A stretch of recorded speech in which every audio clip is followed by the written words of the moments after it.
bonsoir. Alors, bonsoir. Bonsoir, mon frère. Bande Komazolando, dimne ka volume kuna. Nadim, merci Marie, on m'a un message. Moi, si au Sénégal, avant la banatique, Champi, la voix sexy mbote. Champi, merci. Tokenoka Ndengwana, Champi. Tokenoka Ndengwana, merci. Na CPL Penamingi, Shakira Gucci, vrai chéri. Marilo, moi, si on est à Sénégal, Alingi, grâce Mbinda Salani. À côté, alors, Mamba Braza, Atiko Laxapé Rachel na TV. Voilà le non, grâce Mbinda, c'est un délire na ye. Parce que grâce à Mbida, alors ma Brazande, Brazan et Bongi, ça sonne à l'on pouvoir. Ma journaliste est belé la Congo, on a besoin de Congo et présent au TI, à l'inca grâce à Mbida, Congo. Grâce à Mbida, ça va délire naïe, Azali Mouta Média, il y a Internet, ça va délire naïe. Allah qui s'amoine, nous on s'en fout, nous on regarde simplement, c'est tout. Vous comprenez? Au sali émission la grâce Mbinzi, Batuming Baligaga, Allah Samukanda, si on touche la point qui est Allah Samukanda. Et ça qui facilite pour Naya Samukanda, voilà. Malgré ce qu'il y a 6 mois, ce qu'il y a une année. Mais au sali tout à la Samukanda, la Tchala Kissi. Domoni Père la Kissi, c'est bon. Et ça, ce qu'il y a 6 mois, une année, nous on s'en fout. Bah, délire, na osala, pour na Afrique, ce qui est au Karim Mokonzi, nous on s'en fout. Bah, guerre na bango, et ça, bien pour tout ça, bah, commentaire. Tolo baka. Maman a tiré, bah, pour l'année, on a, commissaire Babani, bah, Congo, RDC, et tel chose. So, à ce moment-là, Congo, nous on s'en fout. Azana parlé mo ngani Congo Kinshasa pour ça bien hein alini siko grâce miso akomo ba Congo ndesiko Congo ngone président ngi bongi et bon ngana ngote ati grâce miso va vina ye ala kisa moi niso Rachel nous on s'en fout nous on regarde on rigole de la lipongi makambele ki le ki onde ngona alini ni ati on le na buta le lobo la so ngani ba Covid-19 akufa ki la ngona Sénégal sikaza kuna oh ati grâce miso tranquille ça va vina ye oh on s'en fout merci beaucoup. Merci mon frère. Aïe. Alors bonsoir. Yo, le sac on a bien bonsoir. Aujourd'hui, je vais parler. Je suis désolé pour certaines personnes qui vont être choquées. Je suis vraiment désolé. Donc je m'excuse en avance avant que vous soyez blessés, avant que vous soyez loin. Donc je m'excuse déjà. Parce que ce que je vais dire là, c'est pour rétablir certaines choses en fait. Parce qu'il y a deux personnes, deux aïrois que je vais répondre à ces deux aïrois là. Et je vais vous donner aussi des preuves que ce que vous pensez tous les jours, ce que vous avez là, la haine que vous avez tous les jours dans votre cœur, va vous faire subir encore avec des preuves que je vais vous montrer. Et vous allez voir. Donc je vais d'abord commencer à la première personne qui vient de parler sur Grace Mbisi. La première personne là, que vous venez d'entendre. Tata Oza Mobali. Lokola Ngai. Mais yo za peut-être mobali te po bizali na yo za ya bana mike oza mobali kasi na makanisi oza lokola na makanisi na yo eza lokola neti ya makanisi ya bana ya o baza na mwambe na mobu yo tata mokolo boy ozoleka epa na émission ya mwana mwasi po finga mwana mwasi oyo abengi oyo braza wana fanaka na Sénégal abengi pona ayanola Grace Mbisi apte ya ye pona nini abengi bongo po bato lokola yo bobengaka souvent pe bokomaka ebele na se bolobaka na Grace Mbisi soki mbasu soki mbesi soki nani wana azonga na mboka na ye braza po bolingi ete parce que pona nini alobelaka makambo ya mboka na bino Kinshasa bino moko boza bato ya yambo oboloba. Quand je dis bino moko pour que je sois bien clair là-dessus, quand je dis binomoko, je m'adresse uniquement aux gens qui lui ressemblent en fait, les gens qui sont de même catégorie que lui en fait, les gens qui ont le même raisonnement que lui.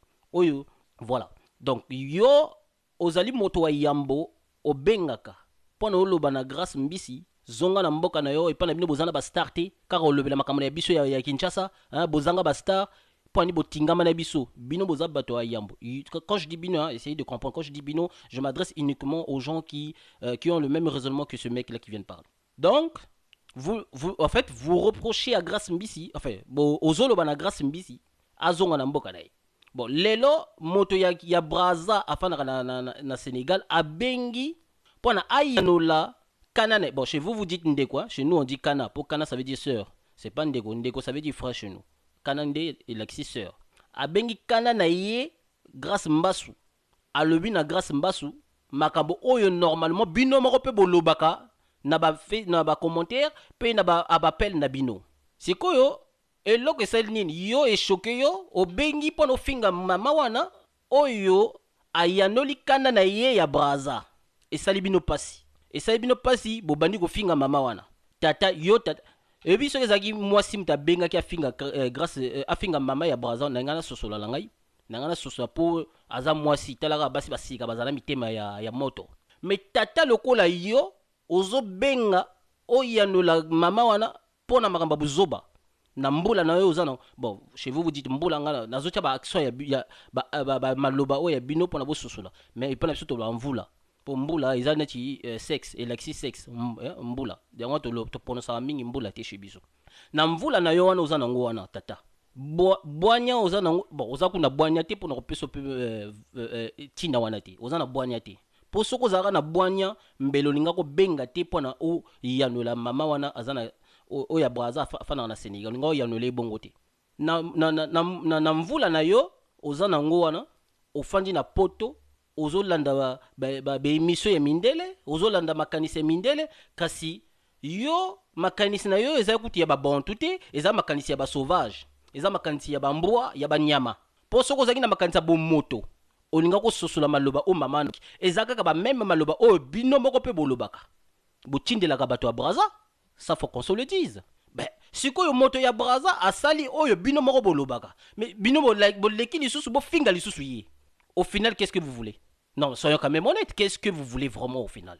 Donc tata esika ozali bandana nu koyokela lo lengendingi bafandaka na bato oyoki esika ozali banda koyokela lo lengendingi nini balobaka na basi to lo lengendingi nini bakanisaka po makanisi na yo eza ya mwana oyo aza na mwambe na mobu oza kutuna ebi eloko ezolekelanga koyoka tata lokola yo oleki mpo ofinga mama oyo azolobaka makambo kaka yo moko mpo olobaka mpo obengaka nayoka mpe mingongono bandakala obengaka olobaka na grâce mbizi azonga na mboka na bango bazanga bastar mpo na nini alekaka awo abengaka alobelaka makambo ya biso ya Kinshasa tout ça patati patata lelo ondimi ete grâce mbizi azalaka na mama ya kinoise boboyaka yango te oboyaka yango ke grâce mbizi azalaka na mama ya kinoise te bolobaka no mama ne azali kinoise te azali 100% ya mfwa bon sikoyo mama oyo ya mfwa abengi mpona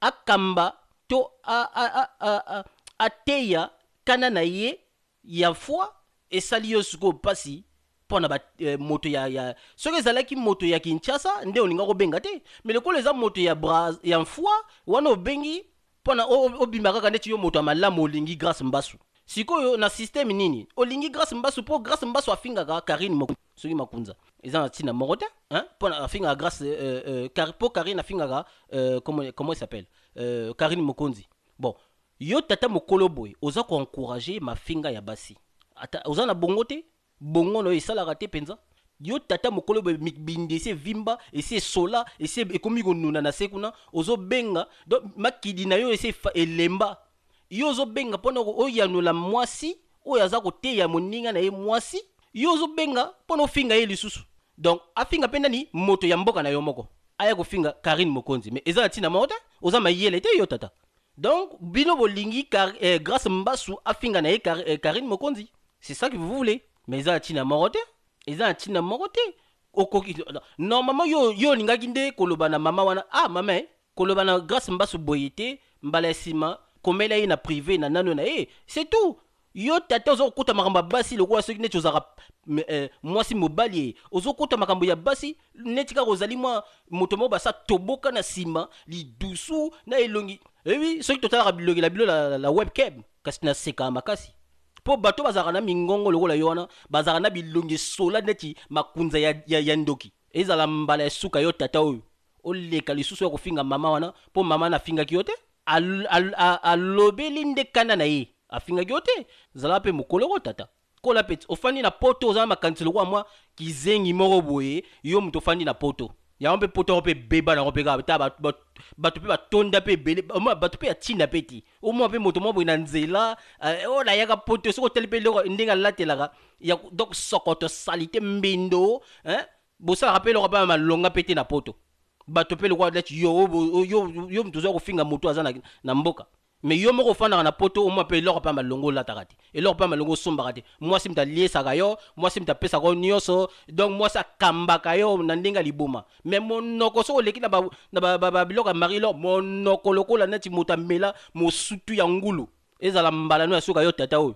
Ozala mwambe na mobu ou ko lobela mama oyo azoko te ya kanana e.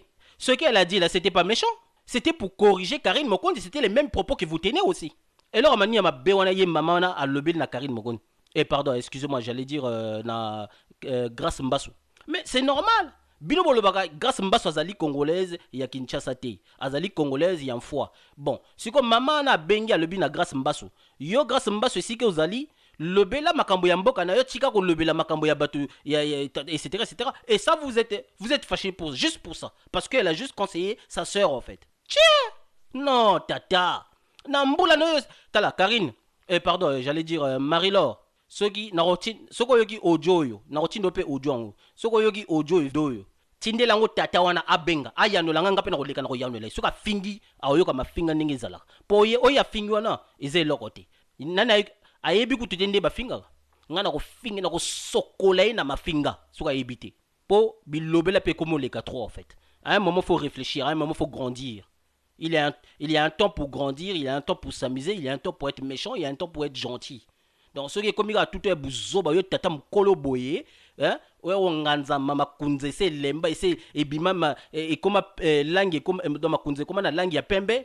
Donc, bimbindi na yo, c'est lemba, et comme fatigué, le quoi, net, moussoutou ya taba, or, le fin à moi si. Oza tinate yo tata. Bon, to leka, moussou, to yoka moussou, to landa. Bonsoir. Bonsoir, bonsoir, mon frère. Ça va très bien. Bino père. Déjà tout nanga. Oui, tout na yo. Nanga o bela mama na brazana. Au tout lo balo bele sora lo bapeni na comprendre pour finir ya. Oh. Eza mba suka ya na live na biso. Obinga linga bangote. Obi o mo kamba sala ba mama o ba decoration za kuna nga mazolo ba pe grâce surtout. Le rota grâce bisi na yo bokende kuna. N'importe quoi. Vous avez bon na bengi o na live na biso. Na bengi o ya ka ko lelela ba to atoa. Pour finir on y a ba. Et dans ba suka no ko lelela pam na bakata ba live ba to. Ino za bino so no ki vo amne pesa nga kanda fo mambo sala o bi ba video za liti dolo so botati ba video na mama bandoke ba sala bandoko na biso na brasa kuna bondi matea. Congolais ka bien era po Congolais ngambo wa biso RDC ba busa na mambo papa. Bino ba live so boko ya kaya te ngalinga bino te. Muto benga ndeko o ke jwa kan tseto no ke kota na vacha mwasi. Muto benga ndeko ke no violer mama na misu makasi bo. Oza ndeko bo ke tindika bandeko na bino na kata mai ba chola ba kufa. Ozo benga bandeko bo ti bona kama batu mwa mke bo refle bo dindisi dinti bo na mai. Oke bala bino ya kolela batu awa. Fete. Ndeko na za a. So ngo sala gindeko na yo soki ba kolela na yo. Zela live na bino kuna ba pasa vilo kendo sala kuna nyamangu wa to fide ngwa. Obi na fingo bona linga bino te. Oyaka ala ba live na biso te nga linga bino te. Tina kufa tina na bunga na mukilo na tsolo ke brazate ya. Zo bangu wa ko ya kolelela batu afya ni fya. So grâce mbisa zo la samaka na etali biso na ni. So zo la sa kono etali biso na ni. Ezandenge na ye. Oyaki na lire côté la Karine o moni soki otenga minde mso ko mo changer sur grâce mbiso so ndeni. Côté la Karine ndongo côté la Karine esili. Yo mona biso na braza kuna yo mona ngala go na braza kuna yo mona bandeko babala braza bele basa ba commentaire kuna ka ba sepela. Oyo lelela bato apa pamba nyama ngwa ku fidi ngwa. Kuna na Sénégal oza kuna ko luka nzela na oto ba ndokolega lo ko loba bato na ala poto ba vandi kima obeta so ba masula pam. Yo na Sénégal dega mo yeza ko ka tinde ngwa bongo wa kito.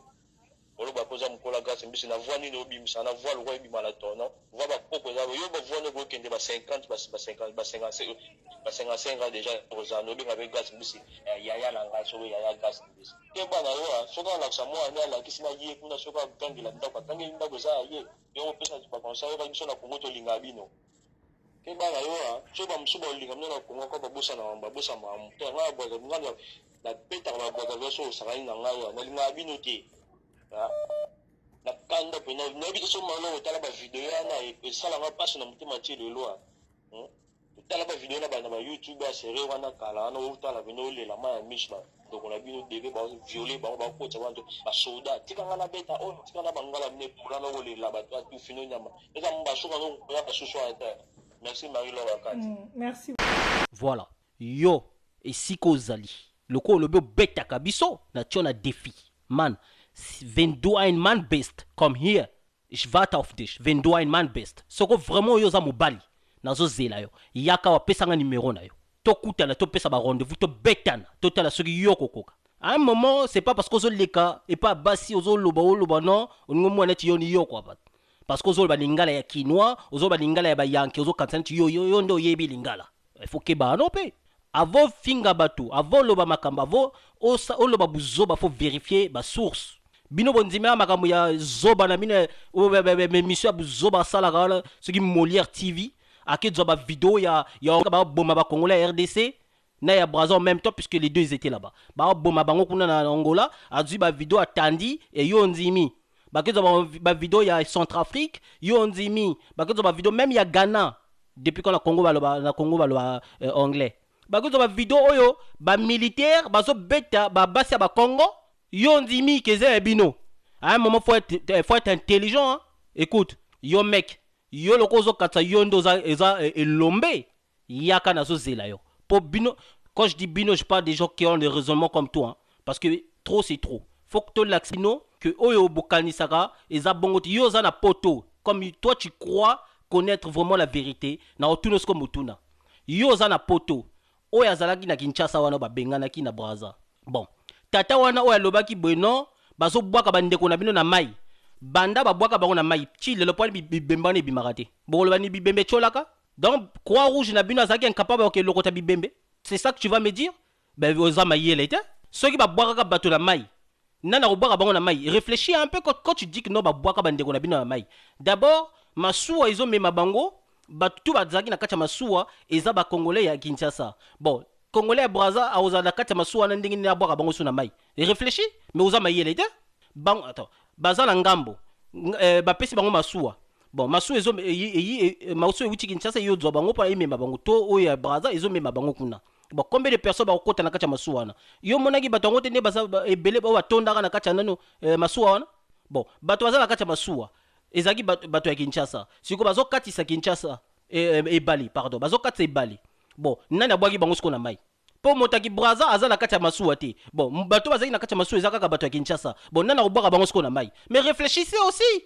Bah possible ba fausse information aujourd'hui yoki ka bongo parce que tellement congolais za ramute ma moto dès ka yoki boli kamba ale pona ya kanti eze solo à un moment faut grandir faut réfléchir bino bo dui ba vidéo ya Molière zoba na ya Molière et bino bo croire pona ni ba sanctionner ki Molière pona ni gouvernement na bino sanctionner ki Molière parce que du fisaki ba fausse information so oza ba source te keba za na relation source d'abord premièrement faut to rectifier un truc hein pona oyeba pona ozala parce que l'autre raison c'est la qui bandekona bon quand je dis bandekona bino ou biso en général o ba donc ça na Kinshasa et l'autre c'est là bango passi pour ba donc ça bango na Kinshasa et l'autre c'est là bango te passi pour na oh non o ba mensonge wala ba rolo ba wana non landa vidéo parce que t'as là à un moment faut réfléchir nous sommes pas les premiers à refouler les Congolais de Kinshasa déjà faut y bara hein bino bo bengala ba Congolais à Brazzaville.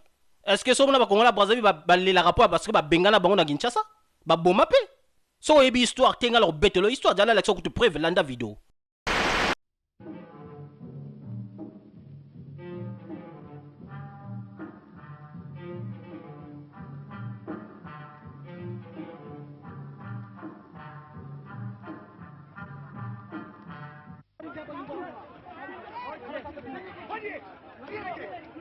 Depuis 15 jours à Léopoldville, c'est l'exode.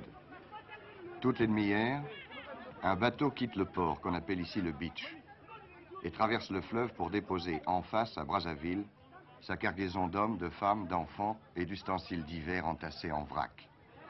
Ces gens qui partent sont originaires du Mali ou du Congo-Brazzaville.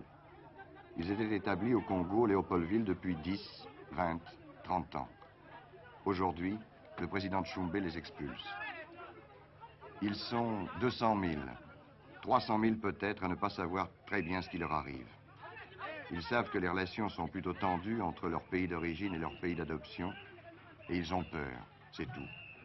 Car ils savent aussi que dans ces cas-là, ce sont toujours les hommes qui payent.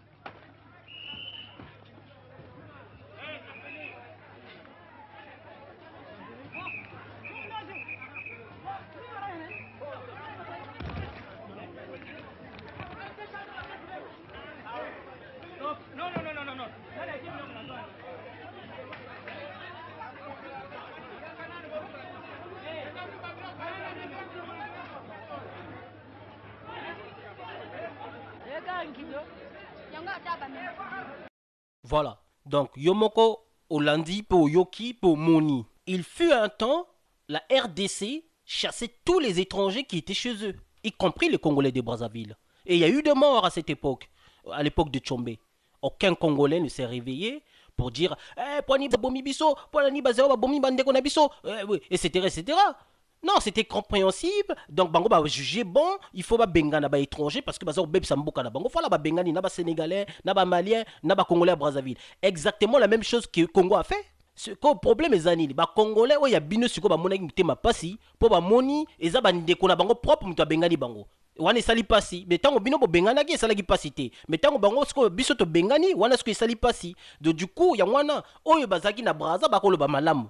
Jamais ba koloba on ba beti biso, mais dès que ba komika kana Kinshasa, ba bandi koloba mabe pona bakanisa ki soki ba lobi mabe gouvernement ego lesa bango.